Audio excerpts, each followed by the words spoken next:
Taxes to make up to 40% of a home's cost. Let's have a look. Hello everyone, Florian.Heise here and welcome to another episode of HeiseSays. Grab your stein of coffee. We're going to have a look at an article from The Australian which is just highlighting how much taxes are going to be a component of the cost of a house. And for those of you that may not be just aware, Australia is actually a very highly taxed country. We're number 3 in the world, everyone, with regards to taxations from the OECD. Something to be proud of. Go Aussies. Let's have a look at the current house prices from SEQ Research, or the current asking prices for all capital cities, all houses. It's over a mil. 3-bedders, guys, 900. 2-bed units, 578. And all units are 564. It's those little 1-bedders that are bringing it down. Now, if we include the regional areas as well, that brings the all houses down to 670 and 3-bedders to 594. That's still a fair bid for a house, everyone. Units are 435 for 2-bedders and 417. So let's have a look at this article from The Australian. Taxes to make up 40% of home costs. Because this is coming out of the fun that is in Victoria, because you know they've got budget problems after locking down the economy for essentially a year, give or take, all these interventions, and they're putting up all the taxes. Of course, that's the Labor way, isn't it? So taxes are never the solution, everyone. They're forced redistribution of wealth. We already have to work so much for the government. It's just crazy. So I can't blame people for not wanting to do it. So new and increased property taxes in Victoria will see state and local government fees and charges make up more than 40% of the purchase price of a home, according to modelling. It comes as the industry warns, apartments and townhouses in medium density developments will become less affordable as the land tax flows on to dwelling prices. Someone was saying land taxes will be good for reduced rents in the comments. I didn't... That's not how it works, everyone. If you're a landlord, you calculate all your costs and you pass that on to your tenants. You're not going to absorb it out of the goodness of your heart. The new taxes included in Thursday's budget will see the proportion of the price of a new dwelling rise from 28% to 42%, according to modelling by the Development Industry Association and the Urban Institute of Australia. This would mean $253,500 out of the cost of a $600,000 apartment in Melbourne's inner and middle ring suburbs would go to the state and local governments in the form of taxes, fees, and charges. There you go. There's your housing affordability issue right there. And don't worry, I'm sure the government will take all that money and then use it to provide you with all those services that you never need. Or maybe for the daycare. That's it. How much? I know that's federal, but still. How much does the government tax you to do daycare so you can work so they can tax you? It's just the cycle. They just want to keep their livestock working the tax fields, everyone. I think the busier you are, the less chance you have.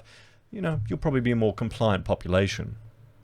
UDIA Victorian Chief Executive Matthew Candelas rubbished the government's claims only high-end property prices would be impacted, saying the prices will be passed on to consumers or projects that would become unviable.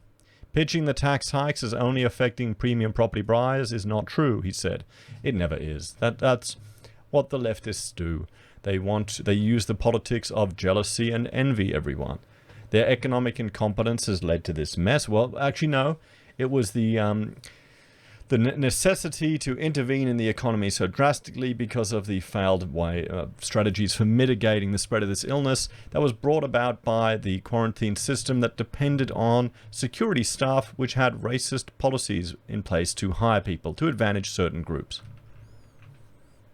This is the fundamental issue I have, particularly with the Labor Party here in Australia. There are some sexist and racist ideas that are ingrained in their ideology at the moment. All this social justice woke rubbish, which is damaging their prospect to provide a sensible alternative to a lot of people. They could come out with a whole lot of really good economic policies, but the fact that they are advocating for, they believe in the fantasy of a wage gap, so they want to have sexist policies that discriminate against people based on their gender, and the fact that they want to have policies that discriminate against people based on their race. Those are the two things that fundamentally I disagree with. So that's something, they're deal breakers for me.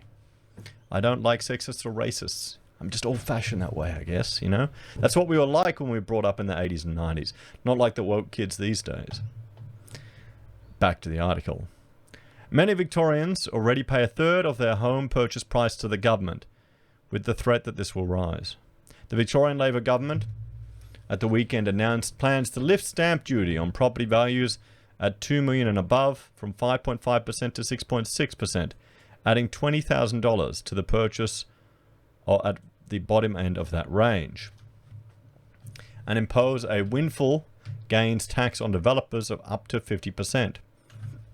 As well, the state treasury plans to increase the land tax on commercial and investment properties valued between 1.8 and 3 million from 1.3% to 1.55%, and from 2.25% to 2.55% for real estate valued above 3 million.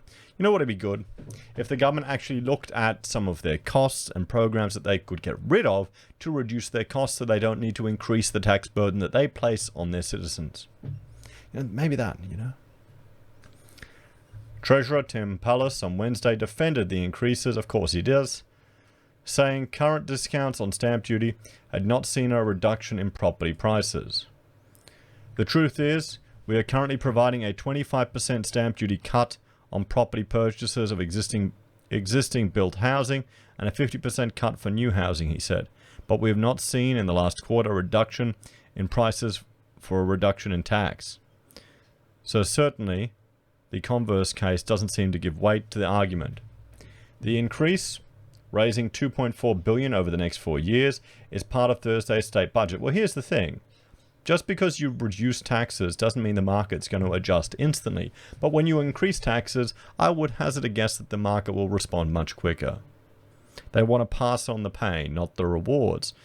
The rewards come when new projects appear and people compete. The pain, because of the publicity it gets as well, can get passed on a lot quicker. There's a theory. So, Kavitha Vipulanda, founder of development company Alenor, said increases would harm the viability of medium-density projects, which usually require sites over 1,500 square meters and will be caught by the new taxes. It is important to note that banks provide borrowing based on certain profit margins and loan-to-cost ratios, she said. Therefore, any increase in the cost will need to be passed on to purchasers in order to meet financing requirements. Property Council of Australia Victorian Chief Executive Danny Hunter said reducing the viability of new developments would lead to reduced supply and increased prices. So, there you go, guys. 40% of these housing costs going to the government in Victoria. I can't say I'm surprised. I mean, the Victorian government it's a tax-happy government. They like to regulate their economy. They like to intervene because it buys them political prowess. And they can say, oh, look, look at the solar panel industry down there, where once a month there's a lottery. You pretty much are lucky to get your panels subsidized by half price.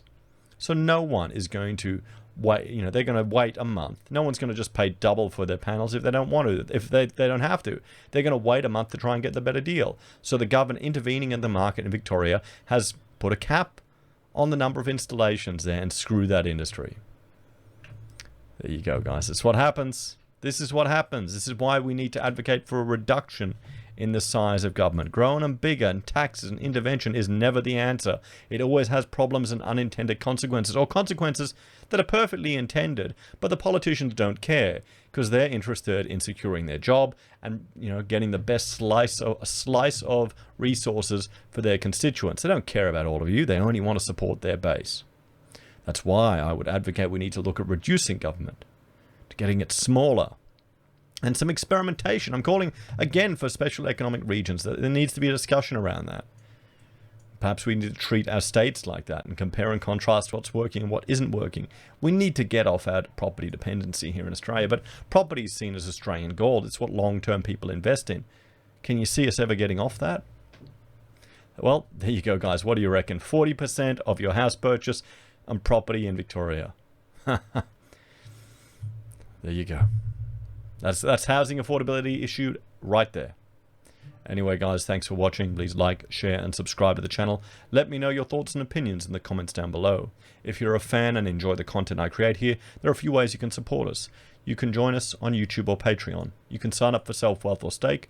You can support us by using our affiliate links at Amazon, eBay, Independent Reserve, or AussieBroadband. You can buy merch from HeiseSays, use Gold Pass from the Perth Mint, or support us via PayPal. Take care, everyone. I'll see you next time. Bye for now.